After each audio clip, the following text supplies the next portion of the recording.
Bueno, vamos al grano. Seguramente ya sepas toda la historia entre el año 170 y 179, una década que se destaca por el reinado de Marco Aurelio y sus guerras contra las tribus germánicas. En Asia la tensión estalla en forma de guerras y declives de imperios. Pero si lo que quieres es contar a todo el mundo 10 historias que no conocían, quédate que comenzamos a dibujar.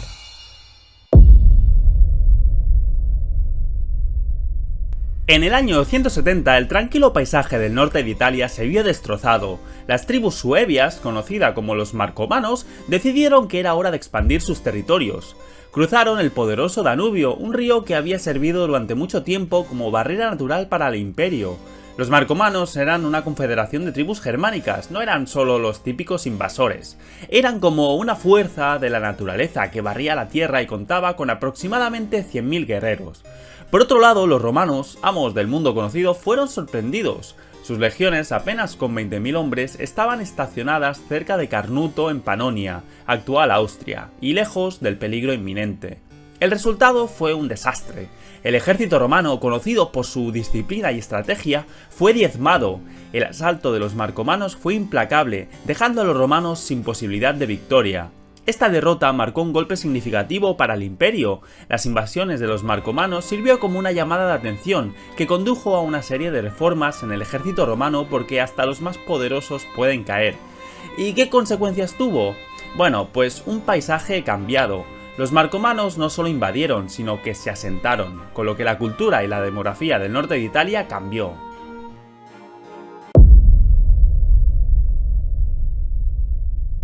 Este año destaca como un año de compasión, ya que el emperador Marco Aurelio, conocido por su filosofía estoica, emitió un edicto sin precedentes. Este decreto, una radical desviación de la norma, pedía el trato humano de dos grupos marginados, los cristianos y los esclavos. En un momento en que el Imperio Romano albergaba aproximadamente 60 millones de personas, esto no era poca cosa. Los cristianos, a menudo perseguidos por su fe, encontraron un aliado inesperado en el emperador.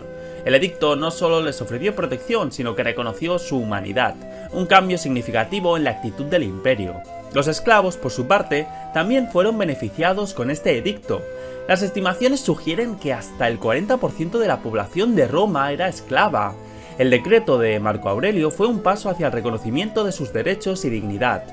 El edicto fue un testimonio del pensamiento progresista de este emperador. Fue un movimiento audaz, desafiando el status quo y estableciendo un precedente para los futuros emperadores. Este momento fue un punto de inflexión, una chispa de humanidad en una era a menudo caracterizada por su brutalidad.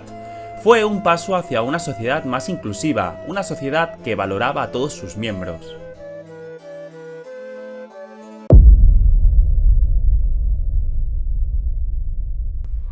Siguiendo con nuestro emperador, al año siguiente se desarrolló una historia de resistencia y estrategia. Marco Aurelio lideró una fuerza expedicionaria a través del Danubio. Su objetivo era vengarse de los marcomanos por el ataque al norte de Italia. Con un ejército de 140.000 hombres, Marco Aurelio lanzó una campaña que cambiaría el curso de la historia romana. Los marcomanos y sus aliados, a pesar de ser feroces adversarios, fueron sometidos después de una agotadora campaña. Sin embargo, la victoria no fue el final de esta historia. En un movimiento que mostró su brillantez estratégica, el emperador no aniquiló a las tribus derrotadas, en cambio les ofreció un pacto, una oportunidad de formar parte del vasto imperio romano. Las tribus germánicas fueron importadas al imperio, un movimiento que tenía tanto que ver con la supervivencia como con la expansión. La peste antonina había devastado Roma, dejando vastas áreas despobladas. Las tribus germánicas llenaron estos vacíos, aportando con ellas su cultura y vitalidad. Esto marcó un cambio significativo en la demografía del imperio, con las poblaciones germánicas constituyendo casi el 10% del total. El movimiento estratégico de Marco Aurelio no solo fortaleció las fronteras de Roma, sino que también infundó una nueva vida en el imperio y su reinado, marcado por tales acciones decisivas, inspirando a líderes posteriores.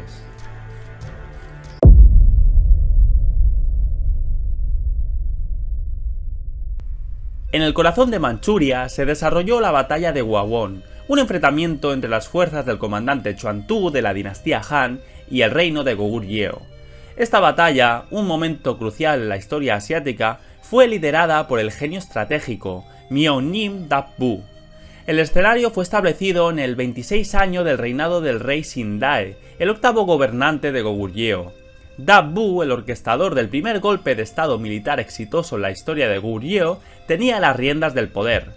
La dinastía Han, sintiendo una oportunidad, reunió un gran ejército de alrededor de 10.000 soldados, preparándose para invadir la región de su enemigo.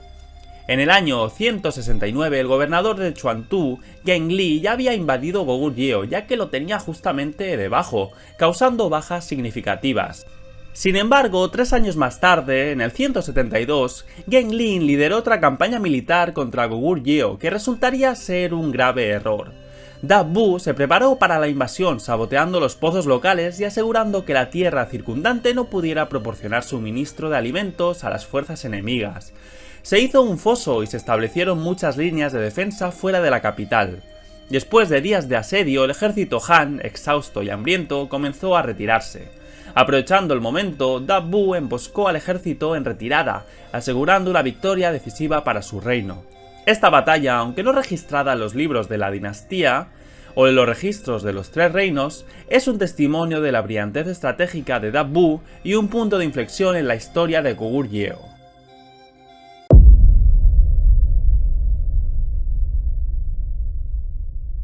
En esta época, el Imperio Romano no solo fue sacudido por ejércitos extranjeros, sino también por una nueva ola religiosa, el montanismo. Y es que esto no fue solo una moda, sino un gran cambio en sus bases. El montanismo, fundado por Montano, un antiguo sacerdote de Frigia, se estaba propagando como un incendio, metafóricamente hablando, claro. El movimiento se caracterizó por su énfasis en la profecía y el Espíritu Santo. Fue un contraste marcado con la naturaleza estructurada y jerárquica del cristianismo convencional. Para mediados de los años 170, había llegado a Roma y África del Norte, impactando a un número importante de la población cristiana. Sin embargo, el montanismo fue controvertido, desafió a las bases del cristianismo de la época, lo que le llevó a su eventual condena por la Iglesia. Aún así, su influencia es innegable, desató debates sobre la naturaleza de la fe y el papel de la Iglesia.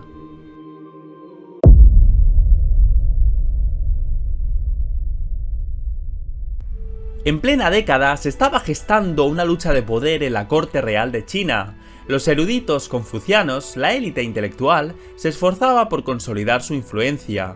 Sin embargo, se enfrentaban a una feroz oposición de un sector inesperado, los eunucos. Estos hombres castrados, a menudo pasados por alto, tenían un gran poder dentro del palacio. Su proximidad al emperador les otorgaba un acceso e influencia sin igual. La tensión entre estas dos facciones llegó a un punto crítico. Los eruditos, defensores de un sistema basado en el mérito, eran vistos como una amenaza para el poder de los eunucos. En un giro brutal de los acontecimientos, estos planearon una masacre. Se calcula que aproximadamente 1000 eruditos confucianos fueron eliminados sin piedad.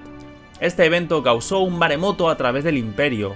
La columna vertebral intelectual de la corte fue diezmada y el poder de los eunucos quedó sin control. La masacre marcó un capítulo oscuro en la historia de China, un aviso contundente de hasta dónde llegarían los individuos para preservar su poder.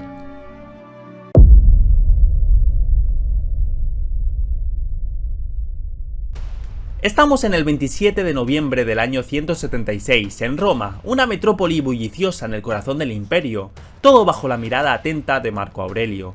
Y aquí es cuando se produce una proclamación trascendental que resuena en toda la ciudad. Marco Aurelio concede el título de Imperator a su descendiente, Cómodo. Con este movimiento, el joven Cómodo, apenas de 15 años, se convierte en el comandante supremo de las legiones romanas, una fuerza de más de 150.000 soldados. No es un mero título, significa un poder sin precedentes, convirtiendo al chico en una de las figuras más influyentes de su época. Pocos sabían que este día marcaría el comienzo de un reinado infame, preparando el escenario para el reinado del emperador loco. La historia de Roma quedaría marcada para siempre por esta decisión, ya que el gobierno de Cómodo traería un cambio drástico respecto a la gobernanza basada en la filosofía de su padre.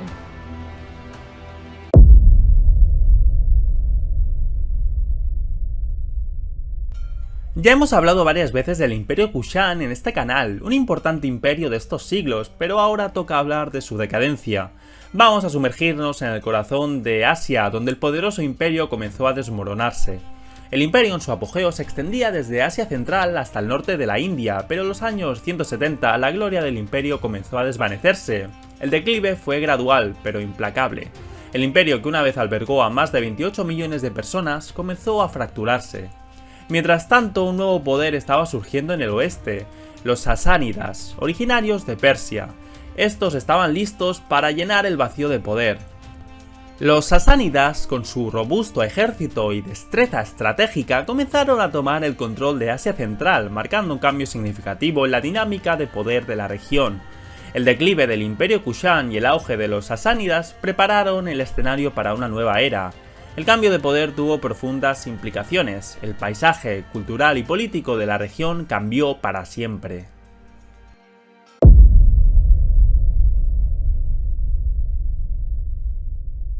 El año 178 marcó el comienzo de la Segunda Guerra Marcomana, una lucha contra las formidables tribus del norte, protagonistas de esta guerra. En esta ocasión la guerra puso a prueba el temple de dos emperadores, ya que Marco Aurelio y su hijo Cómodo reinaron a la vez. Las tribus germánicas de la región, que ahora conocemos como República Checa y Eslovaquia, habían sido una continua amenaza para Roma durante décadas. La primera guerra había terminado solo unos años antes, dejando la región en una tensa paz. Marco Aurelio había liderado a Roma a través de la Primera Guerra, demostrando su destreza. Ahora iba a compartir esta responsabilidad con su hijo Cómodo, que con solo 17 años en ese momento fue arrojado a un mundo de conflicto y estrategia. La guerra fue un asunto agotador, con cientos de miles de soldados enfrentados entre sí. El conflicto duró 3 años, con ambos lados sufriendo grandes pérdidas. Sin embargo, los romanos emergieron victoriosos, consolidando aún más su dominio en la región. Esta guerra sirvió para moldear el legado de Marco Aurelio y Cómodo y sus futuros años de reinado.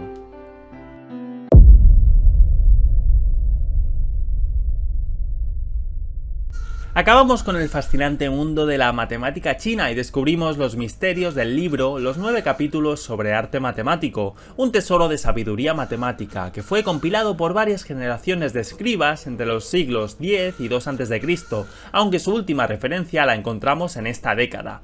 No es simplemente un viejo manuscrito polvoriento, presenta más de 200 problemas que abarcan una amplia gama de temas, desde comercio y agricultura hasta ingeniería y construcción.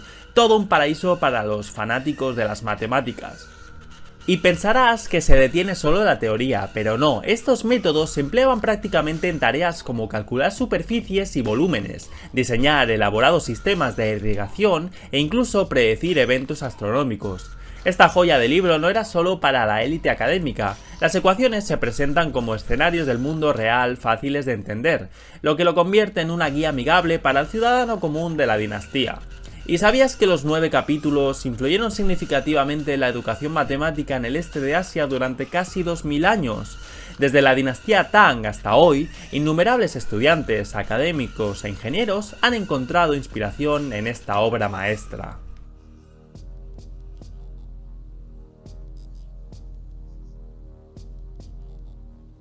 En el próximo capítulo, 10 historias más donde lo dejamos, a partir del año 180. Si te ha gustado no olvides suscribirte y darle a like para seguir dibujando la historia juntos, ya que de historias va la cosa.